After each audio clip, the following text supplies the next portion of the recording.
Perfect. And here's the exciting part. Now that I've, scared you so you can scare your client, right? And you're going, oh, there's no hope. No, there really is. There's this really cool thing the IRS came up with. Voluntary Classification Settlement Program. They love all their acronyms, don't they? And they have these really meaty, long definitions, but VCSP. It stemmed out of something called the Classification Settlement Program, and then they expanded on it. Basically, this is around for a little while. It first came about in 2011. They developed a program to allow and permit taxpayers to voluntarily reclassify workers as employees for federal employment tax purposes. So this is where you're trucking along and you're like, gosh, I didn't know that. So this is my example of my guy. He actually has thousands of, it would be devastating if he was investigated and caught for that. So we're going, you know what? We really, really highly recommend this voluntary classification settlement program.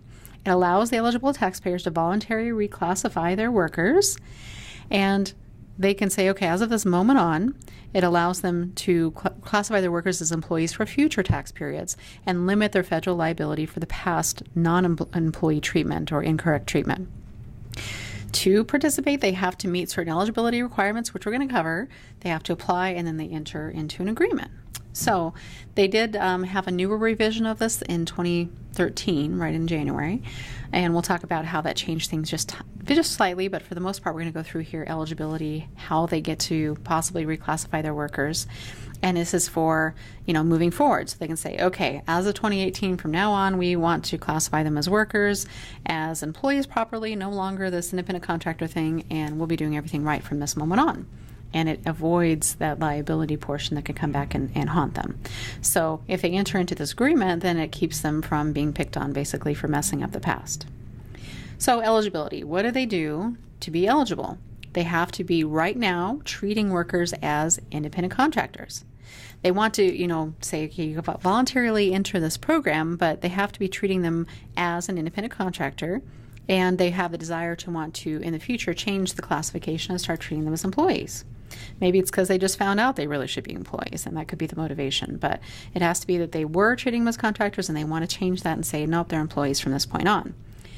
But they have to have consistently treated them as contractors. So it can't be that, every other year they're switching back and forth, or partway through the year they're an employee and partway through the year they're a contractor. They have to be consistently treated as a contractor. And here's the biggie, they have to have properly filed all the required 1099 forms. They're not going to give this voluntary kind of free pass or eligibility to somebody that isn't complying with the other rules. So as long as they filed all the required 1099 forms, they've been treating them as an independent contractor consistently over time, and now they want to switch gears and treat them as employees moving forward, this is the ones this is eligible for. And it has to be that they're not just going to say just last year. They're going to look back, the window is 3 years. They're going to look back and say, okay, did you file all those required 1099s for the past 3 years? Have they been treated consistently for the past 3 years? So that's our window of time that we have to prove that consistency. As far as additional eligibility, they cannot be currently under audit by the IRS. They can't go, oh man, I'm under audit. I want to hurry up and get under this voluntary classification settlement program. Doesn't really work that way. They also, most importantly, they cannot be currently under investigation regarding a worker classification issue. So if their department of their local state agency or their Department of Labor or somebody has initiated a worker classification investigation or audit, they can't go running to the IRS and say, hey, we want to change our, we want to call everybody employees from this point on, so that they get out of trouble with the IRS because they know it's coming. Well, as long as they're not under investigation, they're not currently under audit, then that's another eligibility factor. It really is that they're going to them saying, hey, you know what, we want to change this. So no agency, no audits, no investigations, none of that can be going on. And if they've previously been audited for a workers' classification issue, they're normally not eligible unless they complied perfectly with the results of that audit.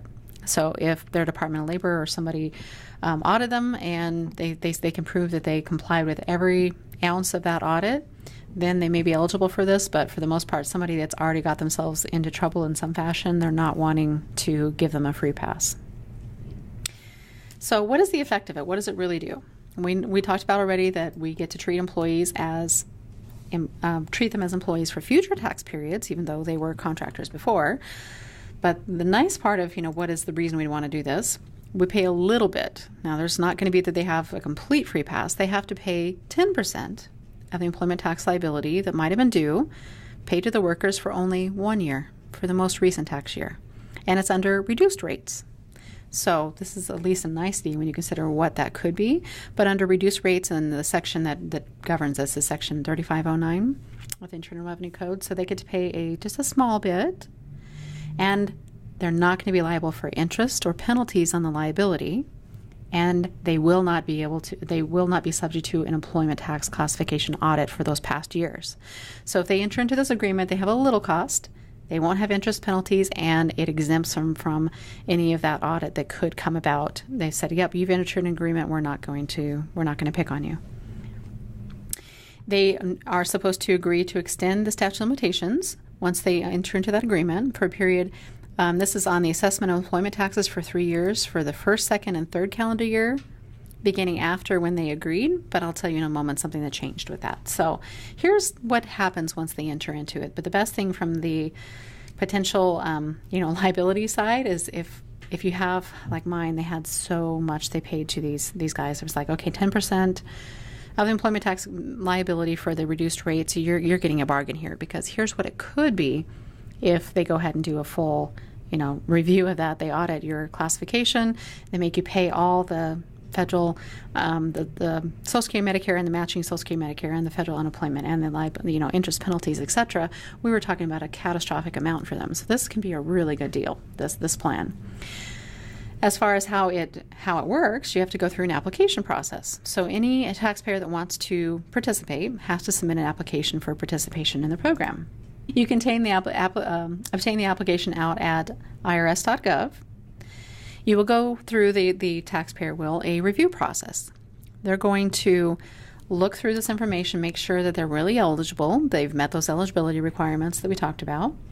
And then the IRS is going to follow up and contact the taxpayer or an authorized representative. So if you are working for the client with a valid power of attorney, you can do this for the client, but the IRS is going to reach out to somebody to complete the process, because once they've reviewed the application and verified the eligibility, they're going to reach out and kind of complete the process. Now, they retain complete discretion whether to accept a taxpayer's application.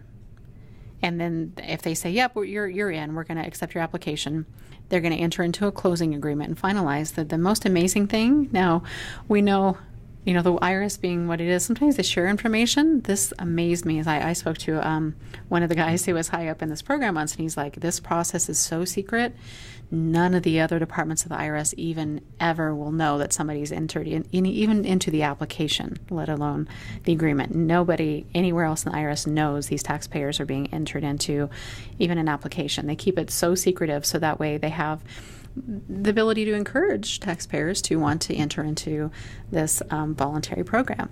So it is locked down. I was impressed, actually, that they're like, yeah, there's no way possible any other department is ever going to find out somebody entered into this program. So it is kept very secret from the other departments, so that gives our taxpayers maybe a little bit of comfort that then suddenly they're not going to have some other audit or something's happening because of just entering into this voluntary program. So along with the application process that they go through and they're accepted, then we said that they're the ones that decide. It's not like we can then say, hey, you didn't accept us for this program when we did everything right. They have the discretion to accept or deny it.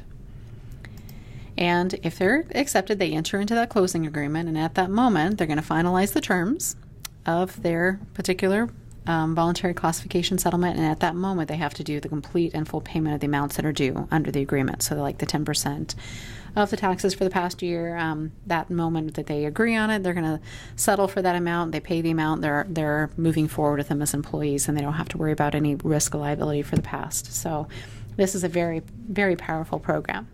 What they did is, in that later announcement, what little tiny things that are changed is they said, okay, we'll relax you just a little bit here. If you're under audit, they're eligible. So somebody who's under a income tax audit could suddenly be under the voluntary classification settlement program. That always amazed me. Unless that audit is employment tax related, then they're going to say, no, do there. We're not going to let you. But now they're going to relax it a little bit and say, if you're under any other audit, we'll go ahead and consider reclassifying for you under this program. However, this is also not allowed if a person wanting to enter the agreement is part of an affiliated group and they're going through an employment tax audit, then by nature that underling that's part of the affiliated group also can't apply anymore. They don't want anyone who's in part of an employment tax audit to be able to get out of it, basically. They also, luckily, got rid of that requirement to extend the statute of limitations. That one that I said earlier, they had an original requirement to extend it to 3 years. That's no longer in effect because of this new announcement that came about not too long ago. And basically, if you're they clarified this too because it wasn't part of the original program. They said if you're contesting in court how maybe you had some sort of an investigation done, and you didn't like the result of that and you're contesting it in court, then you can't come along and also on the back end do a voluntary classification settlement program because you're in a dispute right now in the court regarding that classification. So that's an additional clarification they offered. So these are areas where you're not really going to be able to get this to go through. But hey, at least for those under audit now, they're eligible, and we don't have to do the 3-year statute of limitations extension anymore. So these are some good things that came out of that. So lots that we threw at you today. I'm super glad you decided to stick with us. I really encourage you to stick with us as far as contending part 2, because we're going to go through the court and the IRS options and help you to define even easier. And just kind of like what I can do when I'm talking to the client, start listing all those factors and going, no. Well, guess what? You actually have an employee on your hands. So it really helps us to help our client. There's a lot of great resources out there, but what I'm going to do is I'm going to turn this back over to Jeff. Yep. Thank you so much, Tanya. This was great. And we do hope that you'll join us for part 2, as well as some of the other companion courses that we have. You can see we have resources there for the community that we encourage you to utilize, especially if you have specific questions and want to connect with other practitioners. We'd encourage you to do that. And we have a whole host of other courses, many of which are taught by Tanya. We hope you've enjoyed this today. We hope you'll join us on part 2, and we look forward to seeing you on a future course.